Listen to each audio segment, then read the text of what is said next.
Hello to all of you beautiful people and welcome to a brand new miniseries I'm doing on the channel. Long-time subscribers may remember that last year I did the Uncharted Retrospective, where I looked back over the series and compared how well they played in comparison to modern games. So why not do the same for Yakuza? First of all, why am I starting with Yakuza 3? Well, that's because I've already made videos on Kiwami and Kiwami 2. So anything I'd say would just be repeating older videos. And most people that will be entering the series won't be playing the original Yakuza 1 and Yakuza 2, they'll be playing Kiwami and Kiwami 2, so it wouldn't really make much sense.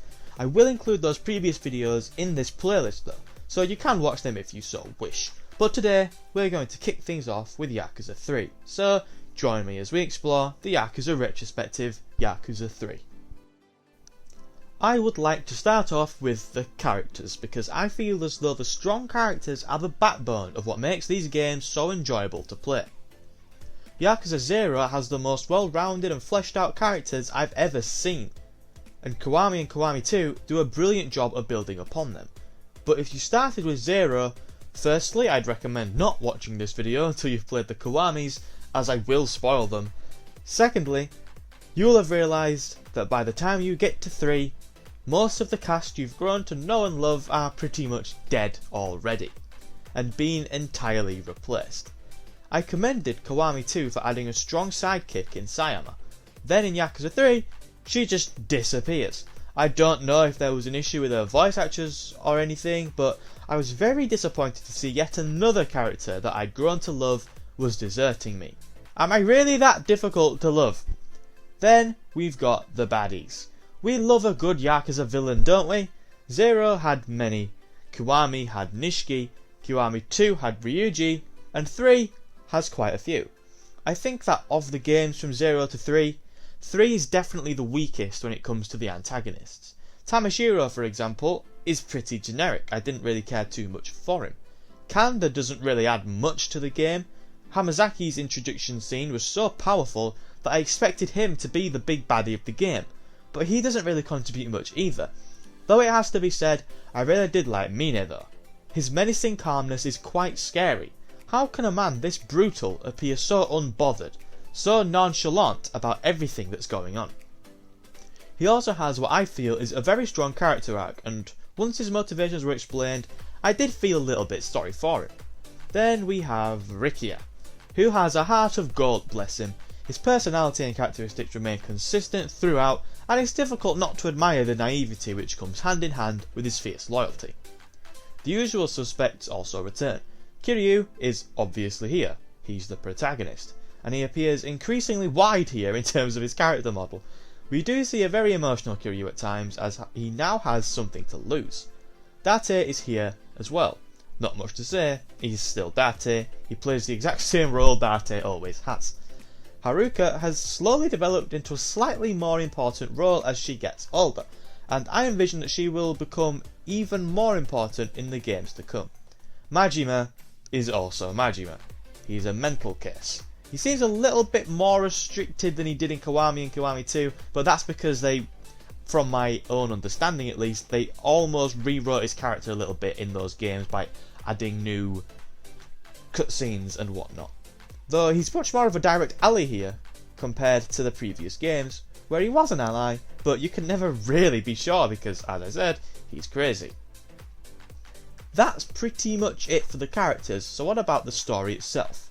I personally think it's the worst Yakuza story I've played so far. Wait, it's definitely not a bad story. It's actually a very good story. It's just that the series has set the bar ever so high that it would of course be difficult to meet those expectations every time, though they do get oh so close. The story makes you feel things, emotional things, and that's what we've done to expect from a Yakuza game. Don't worry, this video is spoiler free for Yakuza 3's story, so I will not mention any specific plot details. At the start, there's a revelation. Oh no! Which makes you a little bit confused because you're thinking, what? How? And that gets you up and ready for the journey ahead, because you want answers. And it's just as well, because more so than the other games I felt, Yakuza 3 has a very slow start. You spend 4 chapters in Okinawa. I know, a new place! Side note, I was disappointed that Sotenbori wasn't in the game. I have no idea if it turns up again in 4, 5 or 6, but I sure hope it does because I loved it in 0 and Kiwami too. Okinawa is really nice though. It's a much more chilled space, reflective of Kiryu's mental state and his new life at the start of the game. He's retired, relaxed, and just running his orphanage, minding his own business. That is of course until things happen! I know, what a shock! Things happen in this game, and then Kiryu is dragged back into things. Then it's a proper Yakuza game for a bit, brawling fights and shining lights as Kamurocho takes a place in your heart once again. If, like me, you're coming from the Kiwamis, you'll be a little bit taken aback by how much worse the game looks, especially if you've played Judgment. But if you cared that much about graphics, you wouldn't be playing the game anyway, so it doesn't really matter.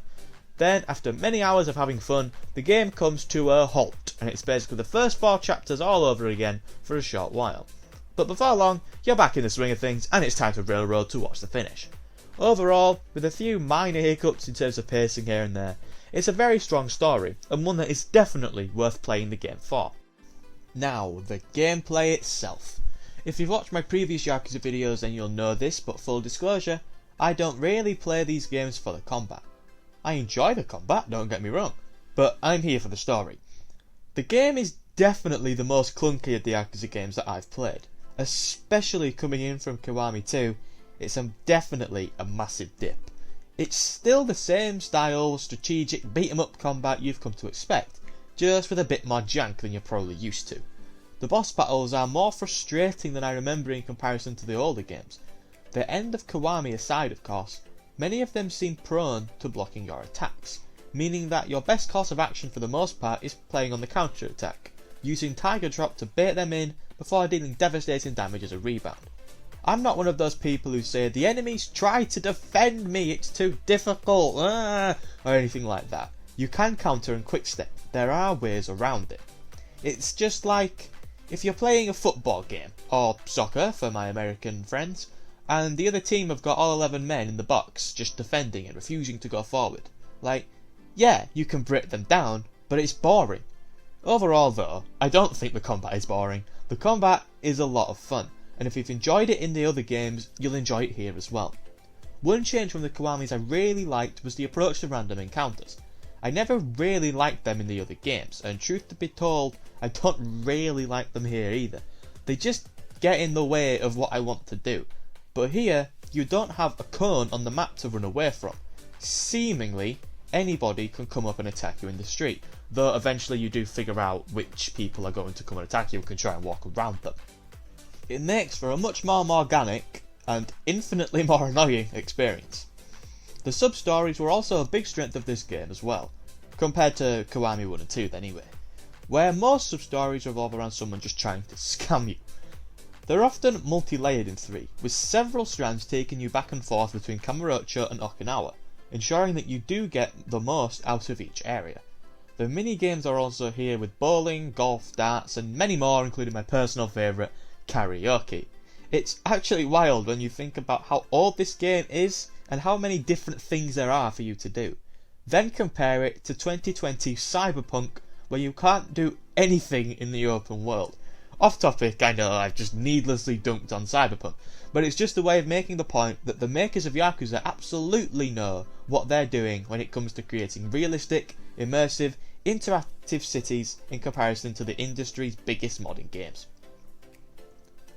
Yakuza 3 is a very good game. It is, in my opinion, the weakest entry in the series up to this point, but that's more of a testament to the strength of the previous games rather than a blight against this game on its own. It's simply more Yakuza, which is always a good thing, just a bit less flashy and modern than anything from 0 onwards. The gameplay is the only element, really, which feels kind of outdated, with the story still pulling the appropriate heartstrings, and the world still feeling just as immersive, if not more immersive, than the biggest releases to date. And on that note, this concluded the Yakuza 3 Retrospective. Thank you for making it to the end of the first episode of the Yakuza Retrospective. If you're interested in watching any future episodes where I will be going through every major game in the series, then make sure to subscribe so that you don't miss it. and if you enjoyed the video then please consider leaving a like, as it would be greatly appreciated. But for now, that's all from me. Have a nice day and goodbye.